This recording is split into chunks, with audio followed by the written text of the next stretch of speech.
Hai, hello, salam sejahtera Malaysia. Selamat datang ke channel Fels Lifestyle. Terima kasih kerana terus setia dan bersama di dalam channel ini.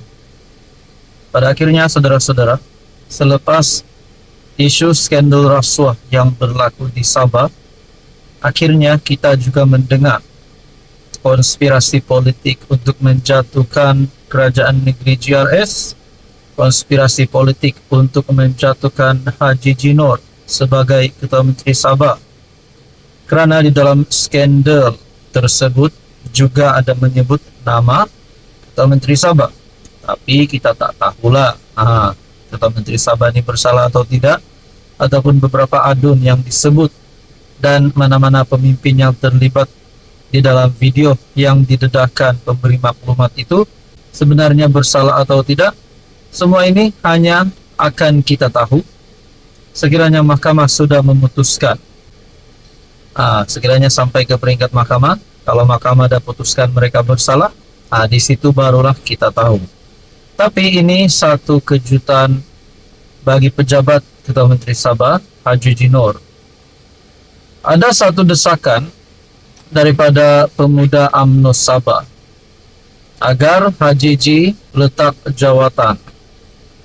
Pemuda UMNO Sabah desak Haji J letak jawatan. Pemuda UMNO Sabah mendesak Ketua Menteri Sabah supaya meletakkan jawatan susulan pendedahan dakwaan skandal rasuah melibatkan anggota Dewan Undangan Negeri.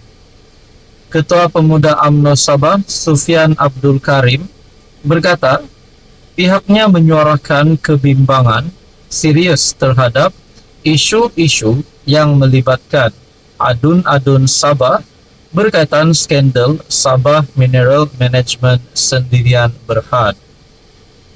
Katanya, berdasarkan video-video yang tular, terdapat dakwaan salah urus,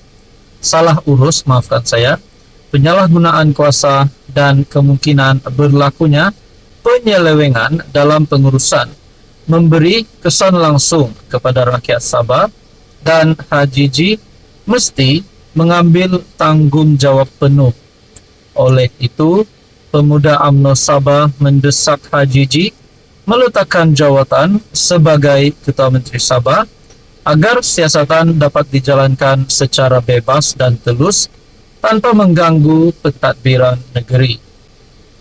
Satu siasatan menyeluruh dan bebas dilakukan terhadap organisasi Sabah Mineral Management Sendirian Berhad. Pendedahan hasil siasatan kepada rakyat Sabah kerana rakyat Sabah berhak mengetahui keadaan sebenar dan hasil siasatan dilaporkan untuk mengembalikan keyakinan rakyat Sabah terhadap pentadbiran negeri, katanya dalam kenyataan media. Malaysia kini mendedahkan 7 video penuh dan salinan-salinan dokumen daripada pemberi maklumat berkaitan dakwaan skandal rasuah negeri. Tuan-tuan dan puan yang saya amat hormati, UMNO Sabah dah bersuara. Mungkinkah selepas ini warisan pula ataupun mungkin parti-parti kepimpinan politik di Sabah pula akan bersuara, ataupun mungkin kepimpinan politik seluruh Malaysia dari Semenanjung dan dari Sarawak juga akan bersuara perkara yang sama, iaitu desakan kepada Haji J untuk letak jawatan. Nah, kita menantikan apa yang akan berlaku selepas ini. Tapi UMNO Sabah sudah mulai bersuara mendesak Haji J letak jawatan. Mungkinkah dengan ini UMNO Sabah bersedia untuk menjadi kerajaan negeri? Itu menjadi pertanyaan persoalannya. Kalau UMNO Sabah jadi kerajaan negeri, bagaimana caranya dan siapa agak-agaknya yang bakal menjadi Ketua Menteri Sabah? Adakah Haji Bung Mokhtar akan bersedia untuk mengangkat sumpah sebagai Ketua Menteri Sabah? Atau mungkin daripada parti yang lain, daripada parti warisan? Kita nantikan saja. Tuan-tuan dan puan, apa komen Anda? Hai, hello, salam sejahtera Malaysia. Selamat datang ke channel Fels Lifestyle. Saudara-saudara, tuan-tuan dan puan, rakyat Sabah semakin hari semakin panas telinga. Buka saja media sosial, buka saja handphone, kita sudah mendengar berita berkaitan dengan skandal rasuah yang berlaku di Sabah.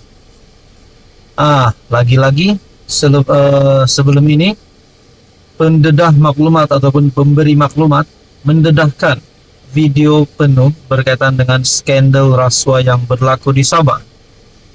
Nah, teman-teman, rupanya selain daripada skandal rasuah di Sabah yang melibatkan Sabah Mineral Management, akhirnya satu lagi perkara yang pasti menggemparkan rakyat di negeri bawah Bayu. Kali ini pula adalah skandal Jabatan Air Sabah. Perkongsian daripada FMT bertarik 4 Desember. Skandal Jabatan Air Sabah, bekas pengarah isteri diperintah bela diri. Adakah di sini terdapat serbuan yang berlaku seperti yang kita pernah dengar sebelum ini? Mahkamah Session memutuskan pihak pembelaan berjaya membuktikan kes prima facie terhadap pasangan itu dan seorang lagi tertuduh.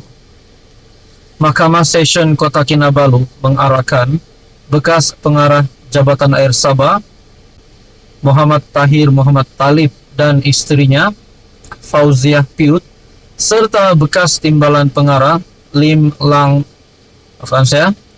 Lam Beng membela diri atas 37 pertuduhan, tuduhan pengubahan uang haram, membabitkan Rm 61,5 juta. Ini adalah satu jumlah yang amat banyak.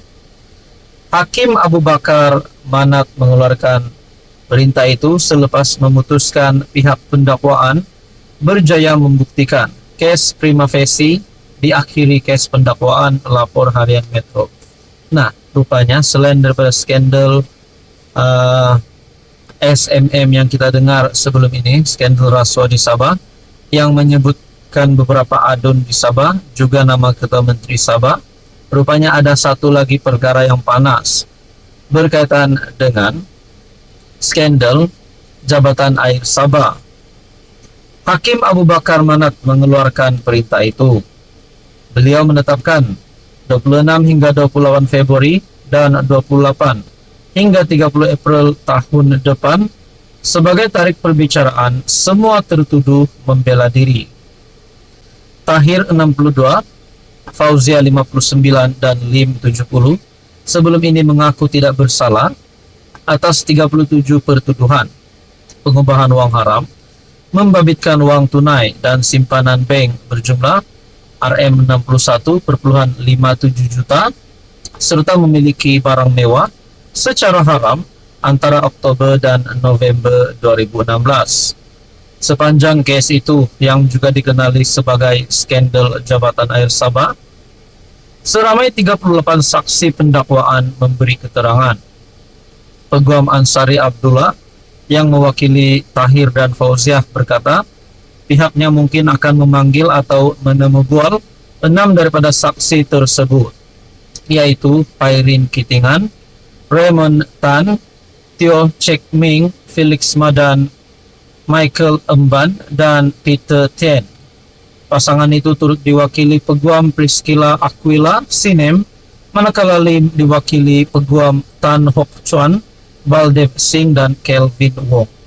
Jadi rupanya peguam yang mewakili Tahir dan Fauziah berkata pihaknya mungkin akan memanggil atau menemubual 6 daripada saksi tersebut, dan di antara 6 saksi ini antara pemimpin yang tidak asing lagi yaitu Pairin Kitingan menjadi salah satu yang mungkin akan dipanggil atau temubual. Nah, saudara-saudara, satu lagi perkara yang mengejutkan.